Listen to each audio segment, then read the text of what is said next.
안녕하세요. 오늘은 조지 오웰의 동물 농장에 대해서 대화 나눠보도록 하겠습니다. 대략적인 내용은 이 도표 안에 다 있고요. 그 외에 추가로 부수적으로 알아두시면 좋은 것들을 제가 말로써 전달해 보도록 하겠습니다. 먼저 조지 오웰이라는 사람에 대해서 알아두시면 좋은데요. 이 사람은 참 대단한 작가입니다. 1903년 영국의 식민지였던 인도에서 태어났고요. 그 후 얼마 안 있다 영국으로 가게 됐는데요. 그곳에서 영국의 상류 계층 학생들에게 차별 대우를 당하는 경험을 하게 됩니다. 그때 이후로 이미 사회 계층의 불합리한 차별에 대한 관심을 가졌던 것 같습니다. 이렇게 차별 대우를 당하는 중에도 참 대단했던 건 장학금을 타서 영국의 당시 명문이었던 이튼 칼리지에 입학을 해서 졸업을 하게 되고요. 그 이후에 대학에 진학을 갈 것을 이제 권유를 받았지만 그것을 포기하고 아주 멀리 있던 미얀마에 가서 경찰 생활을 해보게 됩니다. 거기서 또 다시 식민지 국민들이 그 식민지를 다스리는 제국주의 나라들에 의해서 얼마나 처참히 비참하게 짓밟히는지에 대해서 직접 목격하게 되었고요. 또 이 사람은 동양 문화에 대해서 사상에 대해서 약간의 환상을 가지고 있었는데 그곳에서 이제 그런 환상 역시도 철저히 깨지는 경험을 하게 됩니다.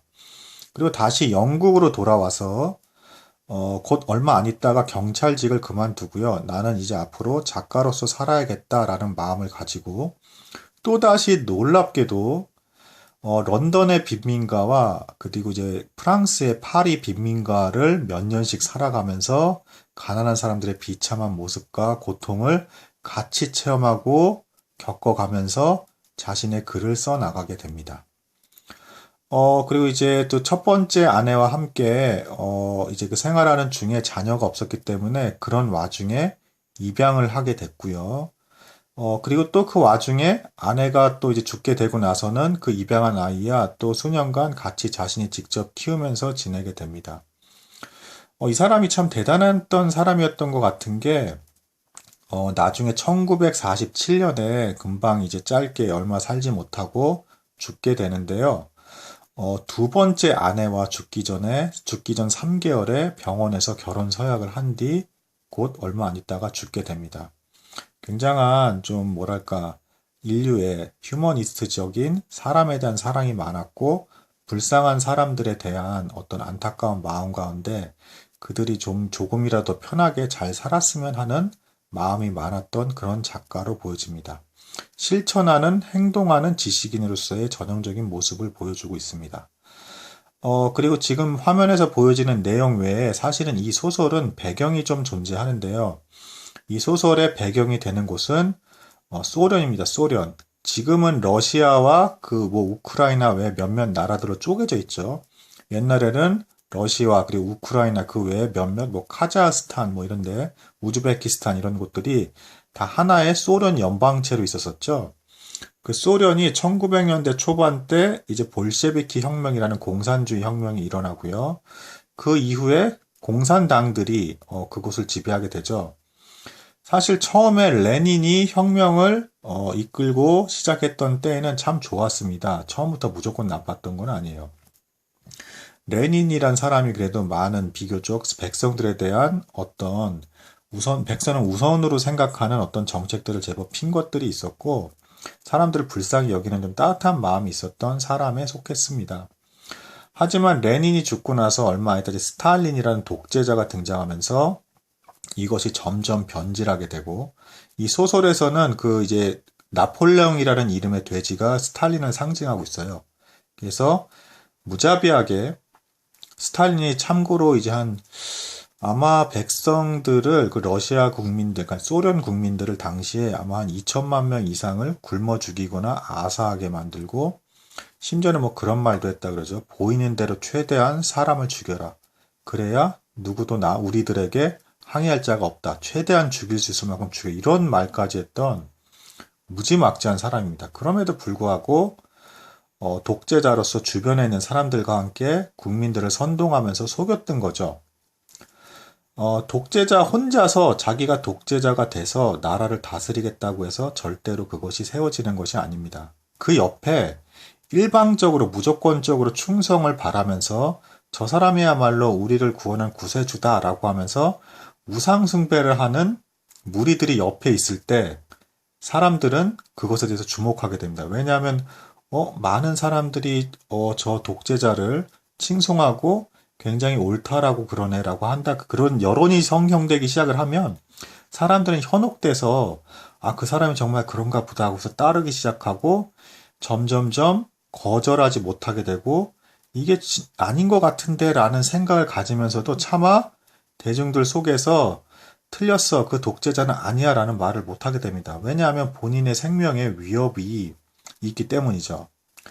그래서 이 동물농장의 사건 진행에서도 그런 모습이 잘 묘사되고 있습니다. 처음에는 이제 그 자본주의를 상징하는 것과 같은 인물의 주인 존슨 씨라는 사람이 매너 농장을 이렇게 다스리는데 이미 메이저 영감이라 불리는 똑똑한 돼지가 혁명의 필요성을 얘기하다가 곧 죽습니다. 이 사람은 이제 그 소련의 레닌을 상징하는 거죠. 레닌 이후에 이제 그 스탈린이 등장을 하니까. 그러고 나서 이제 그럼 이제 혁명에 대한 얘기를 했을 때 동물들이 바로 혁명을 했느냐? 그렇지 않고 누가 또 혁명을 주도하냐에 따라서 막 죽을 수가 있잖아요. 눈치를 보면서 살피다가 마지못해서 그 농장 자체가 굉장히 가난해지니까 도저히 뭐 이래 죽으나 저래 죽으나 배고파 죽으나 뭐 혁명에서 죽으나 도저히 안 되겠다 싶은 상황이 됐을 때 우발적인 상황에서 그 주인이 뭐 채찍질하고 더 동물들 괴롭히는 상황에서 분노가 폭발해서 결국에는 혁명이 이루어지게 됩니다. 그러니까 이제 사람이 그 혁명을 일으킨다는 게 그게 말처럼 쉬운 것이 아닌 거죠. 이래 주구나 저래 주구나 그런 상황이 될 때 나라에서 이제 혁명이 일어나게 되는 것입니다. 이제 문제는 뭐냐면 그 이후에 굉장히 좀 슬픈 사실은 동물마다 어떤 재능과 차이점들이 존재하잖아요. 거기서 가장 똑똑한 동물이 돼지였습니다. 그래서 이 돼지들이 지도 계층이 돼서 사람들의 언어도 익히고 그리고 책들을 다 익히면서 동물들에게 이렇게 해야 된다 저렇게 해야 된다 막 이제 얘기하면서 지시하기 시작합니다. 근데 이때까지도 막 바로 막 그 동물들을 부리고 학대했던 게 아니고 처음 한 몇 년간은 굉장히 평등을 강조하면서 잘 규칙이 지켜지고 있었어요.